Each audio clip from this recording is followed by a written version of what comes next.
All right, so I'm gonna work through the practice and I'm just gonna go quickly. So you can look at this though if you have questions. Let us know if you need anything. Here we go. I'm gonna get square root of 20. Simplify that into square root of 4, square root of 5, which is gonna be 2 square root of 5. All right, then we're gonna do 5 times 80 is a square root of 400.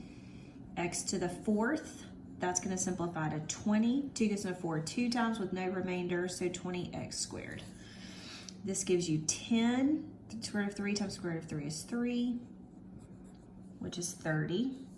3 times 1 is 3. Square root of 5 times square root of 5 is 5, 15. Number 5, we're gonna multiply, get 4 times 3 is 12. Square root of 16, that's a perfect square. 12 times 4 is 48. Here, 2 times 3 is 6. 8 times 6 is 48. I'm gonna simplify that into 16 and 3. So 6 times 4 times root 3 is 24 root 3. 5 times 3 is 15. Root 10 times root 10 is just 10. Multiply that together and you get 150. All right. We're gonna do square root of 24. Remember, add your exponents and you get y to the 3rd. Simplify that into square root of 4, square root of 6.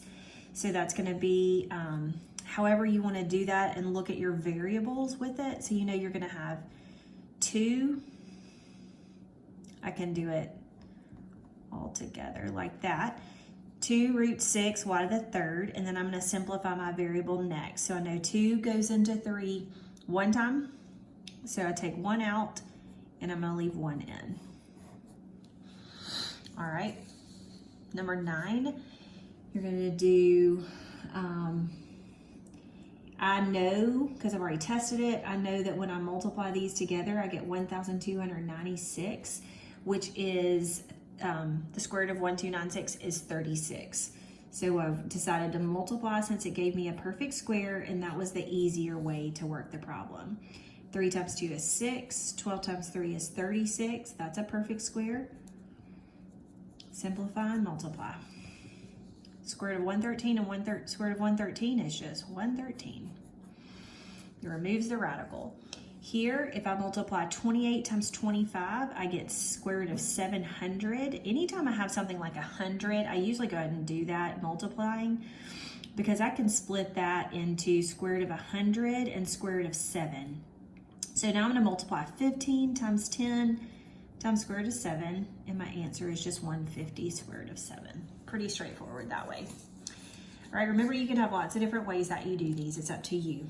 Square root of 121 is 11. So I have 11 times 2, square root of 27a squared. All right, so I'm gonna simplify here. And I know this a, however you wanna do your variables is fine. So I know that's gonna give me a 3. So I'm about to have 11 times 2 times 3 times square root of 3. And then that just gives me a.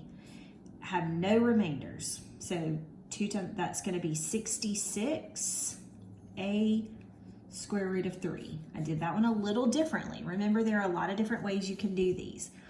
Square root of 4 and square root of 8 is square root of 32. That's square root of 16 times square root of 2. So that's 4 square root of 2.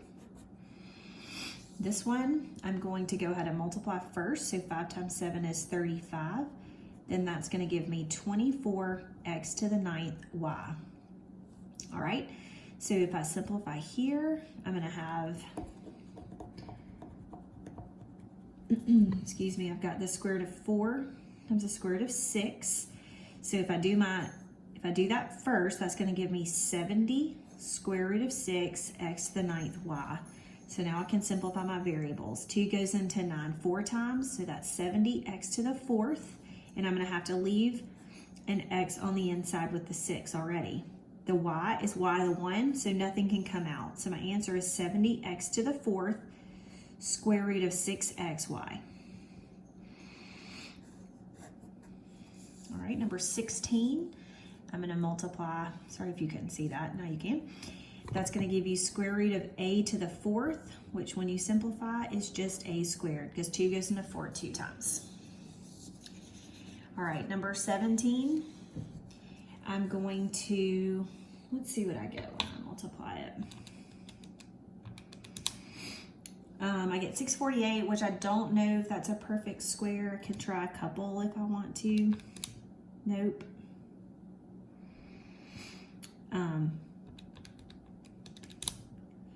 I do find out that 36 is a perfect square. If you want to do that, you can. So I got 9 times 72 gives me square root of 648, y to the 5th, z to the 5th, and then you could do square root of 36. I guess that's not the largest perfect square though. I'll continue on just to show you a different way of doing it. And then that's going to be, you're going to have, so 6 on the outside from your from square root of 36, and then on the inside I would have square root of 18 y to the 5th, z to the 5th. All right, but I'm also going to have to continue breaking that down. So I'm going to have 18. So now I'm going to take the square root of 9, multiply it. So 3 times 6, I'm going to have 18 in front. So I'm coming over here.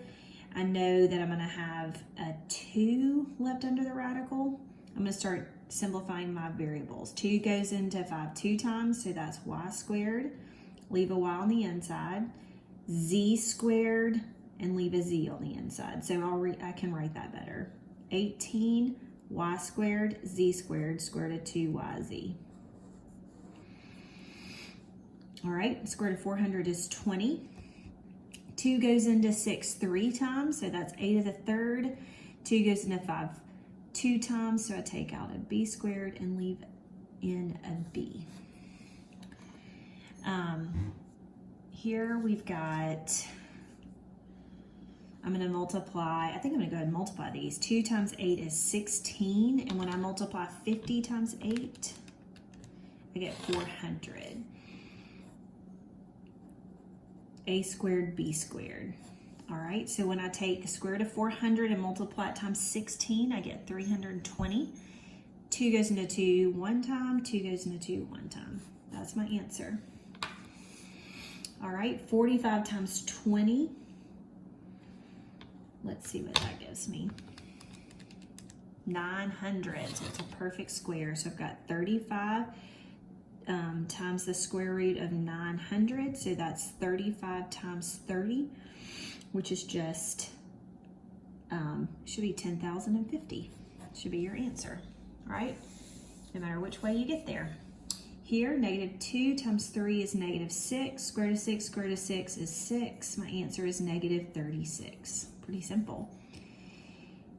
1 times 4 is 4. Square root of 15 times square root of 15 is 15. 15 times 4 is 60. Negative 1 times 1 is negative 1. Square root of x times square root of x. If y'all look at that, that's square root of x squared. 2 goes into 2 one time, so you know you're just pulling out 1x. It follows the same rule. Since I'm multiplying the same thing by itself, I can remove the radical. So my answer is just negative x. You don't have to write the 1 in front. It's understood. 3 times 1 is 3. Square root of 100 times square root of 100 is 100. Your answer is 300. Make sure that you take a picture of this and submit it on the Tuesday folder with the assignment submission. Good job.